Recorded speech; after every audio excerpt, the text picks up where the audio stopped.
Hi, this is Sarah with Sarah Loves to Stamp, and today I'm bringing you a fun little tip to make this little ruffled ribbon with your seam binding. And it's really easy, really simple, and I hope you enjoy it. The piece that you want to cut needs to be about 2.5 times however long your piece is, or however long you need it for, I should say. So in this case, it's about 4 inches. So I'm going to go ahead and take my ribbon. I'll move that out of the camera here.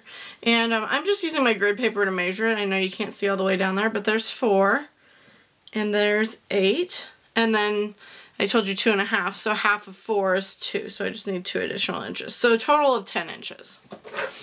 And then I'm going to go ahead and just snip it at an angle.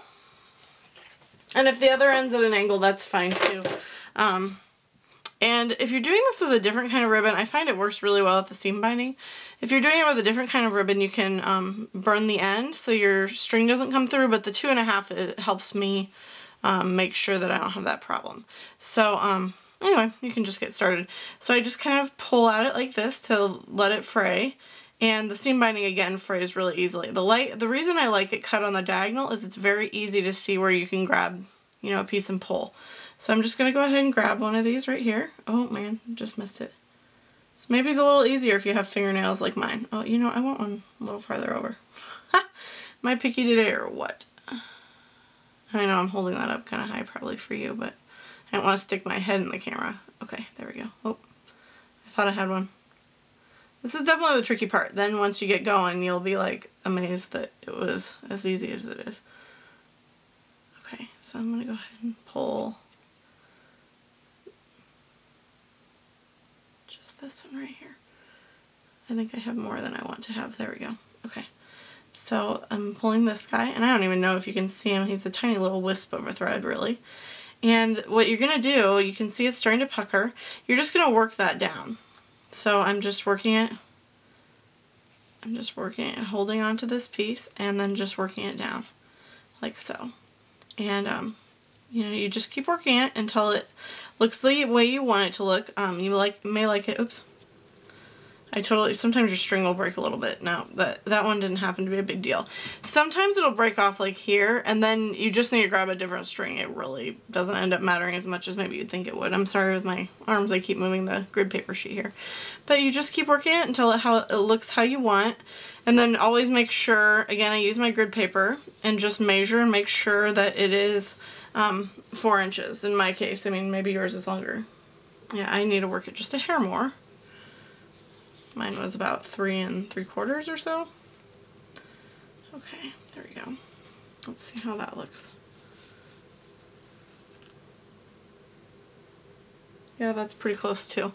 And again, it just depends on what look you like. I like mine a little less. It's really bunched up right here. And so I like mine a little less, so I'm just going to, I hold a particular part of it and then just work it through the rest. There we go. And then I can just pull this up, and then I'll tell you what I did. I'm not actually going to show you because I will use this on a piece of project that I haven't yet made.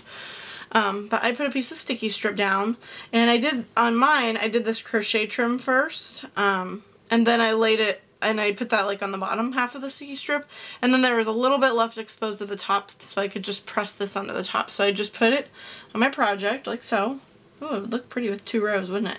And then I held it, you know, in the center or something, so I would hold it right here, press it there on the sticky strip, and then I just went along and pressed the rest of it. And if like you wanted to turn it, oh, that's actually kind of prettier, or whatever, you can do that too. And so I would just press it along the whole way, and then I just taped the 2 pieces behind it with some Scotch tape. So yeah, it's really fun. It works great with all of our colors of seam binding, and don't forget with the vanilla seam binding that you can dye it to match any project. So if you don't have the color you want, that's the great thing about Stampin' Up. All of our colors coolers, that was interesting. All of our colors coordinate, and we have re-inkers in all of them, so you can create any of our 50 colors. So I hope you guys have a wonderful day. Go to my blog at www.sarahlovestostamp.com and sign up for my mailing list so you don't miss out on anything. And, you know, while you're here on YouTube, also feel free to subscribe to my videos so you don't miss any of those either. I hope you guys have a wonderful day, and I hope you enjoyed this fun little vintagey card. Thanks so much for watching.